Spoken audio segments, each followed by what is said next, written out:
ప్రధానితో CM Revanth భేటీ. తెలంగాణ ప్రాజెక్టులకు కేంద్ర సహకారం కోరింపు.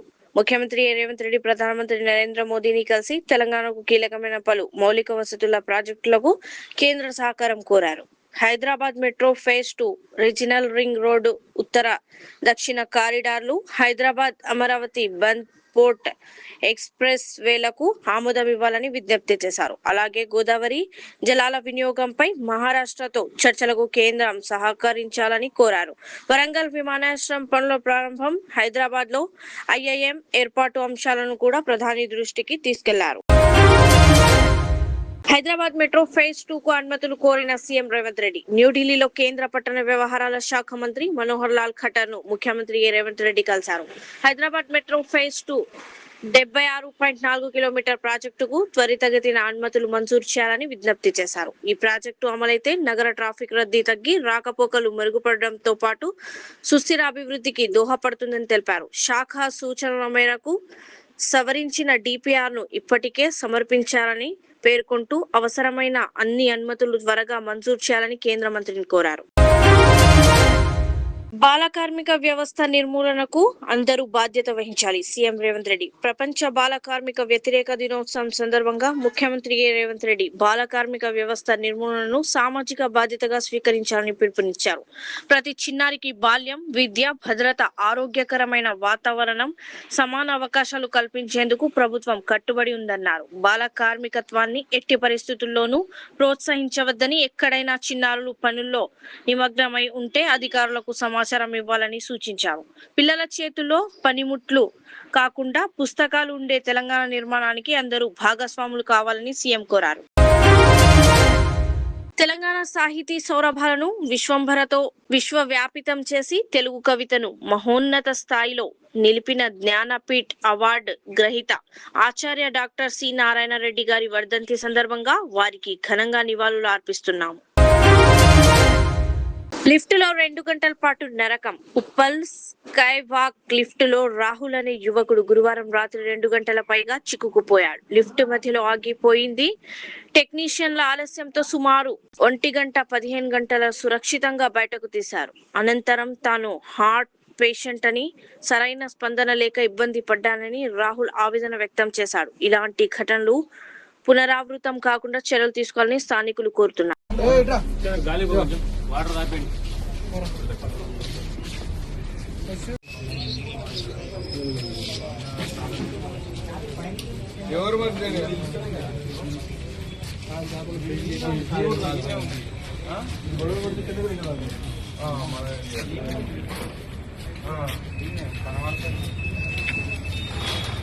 ఇంతమంది అదే ఇంతమంది ఉన్నదా ఇప్పుడు అయింది అయిపోయింది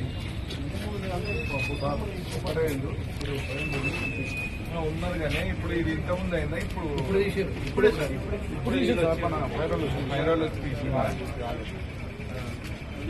డోర్ ఓపెన్ చేస్తే స్ట్రక్ అవుతాడు. ఆయన ఫోన్ చేసి ఆయన చెప్తాడు పలం దొరుకుతూ అంటే వచ్చేది వస్తాడు. వాళ్ళు మేము వచ్చేలోపే మొత్తం డోర్ తెచ్చి పట్టుకున్నాం. రోడ్డు సెక్యూరిటీ వాళ్ళు వచ్చిన డోర్ వేయరా ఫస్ట్ అంటే డోర్ వేసేది. వీళ్ళు వచ్చి మళ్ళీ డోర్ ఇట్లా వాళ్ళు పట్టుకొని డోర్ తెచ్చి పట్టుకొని ఉన్నాడు. తాళం ఉండే అన్న పైకి పోదు అట్లా ఇది లేదు కదా సార్ చక్కగా.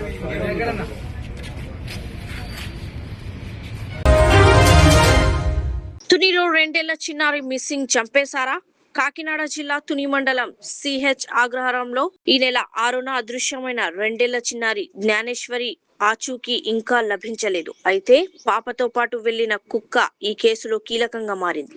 పోలీసులు ఆ కుక్కకు GPS ట్రాకర్ అమర్చి తిరిగి అడవిలోకి తీసుకెళ్లి గాలిస్తామని తెలిపారు. పాత కక్షల నేపథ్యంలో కొందరిపై పాప తల్లి అనుమానం వ్యక్తం చేయడంతో ఆ కోణంలోనూ విచారణ జరుపుతున్నారు.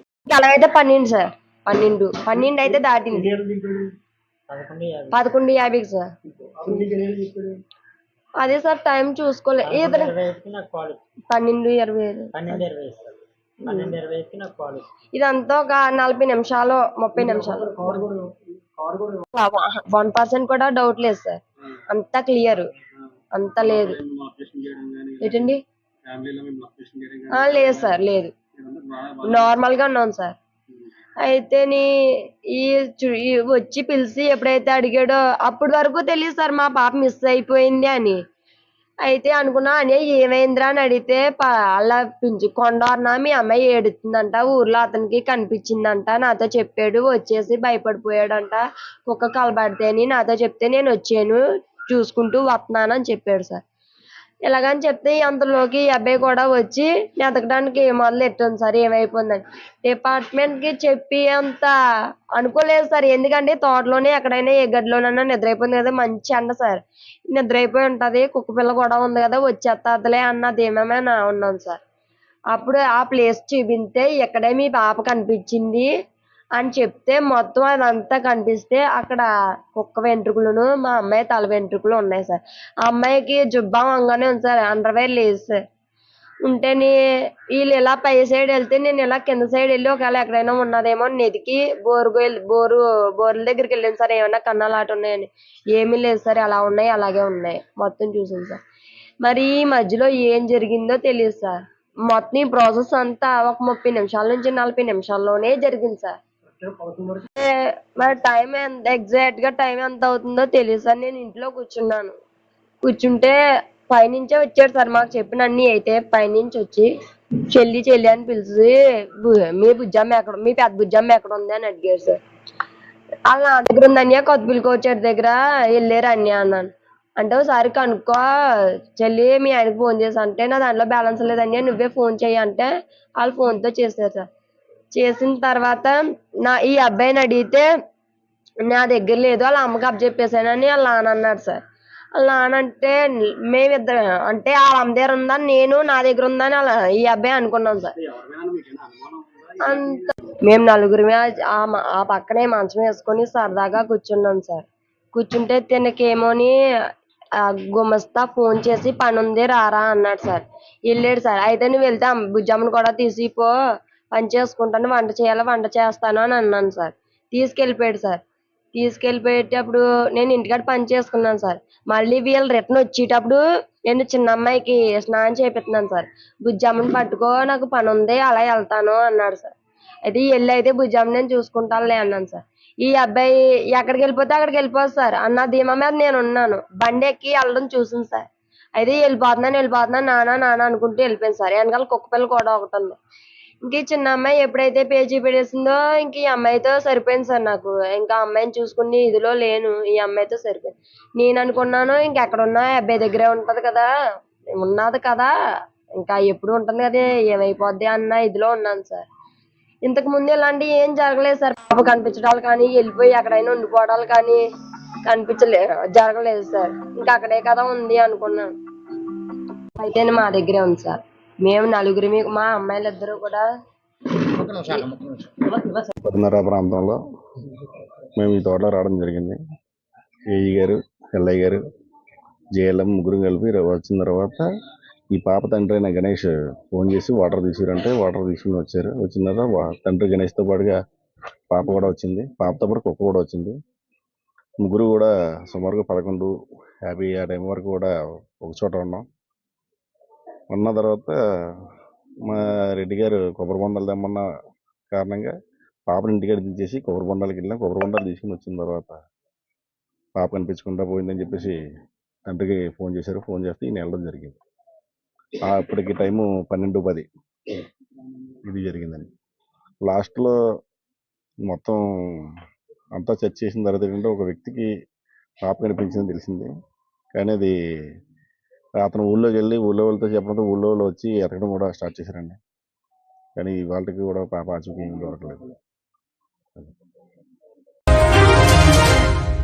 జస్పాల్ రాణా మృతి పట్ల సీఎం రేవంత్ రెడ్డి సంతాపం. ప్రముఖ షూటర్, ఆసియా క్రీడల స్వర్ణ పతక విజేత, విశిష్ట కోచ్ శ్రీ జస్పాల్ రాణా మరణం పట్ల ముఖ్యమంత్రి రేవంత్ రెడ్డి తీవ్ర దిగ్భ్రాంతి వ్యక్తం చేసినట్లు సీఎం కార్యాలయం తెలిపింది. ఆసియా, కామన్వెల్త్ క్రీడల్లో ఆయన సాధించిన విజయాలు 1996 అట్లాంటా ఒలింపిక్స్ లో దేశానికి ప్రాతినిధ్యం వహించడం గర్వకారణమని సీఎం పేర్కొన్నారు.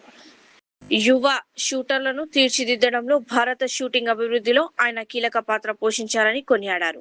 జస్పాల్ రాణా కుటుంబ సభ్యులు, శిష్యులు, క్రీడా రంగానికి చెందిన వారందరికీ సీఎం ప్రగాఢ సానుభూతి తెలిపారు.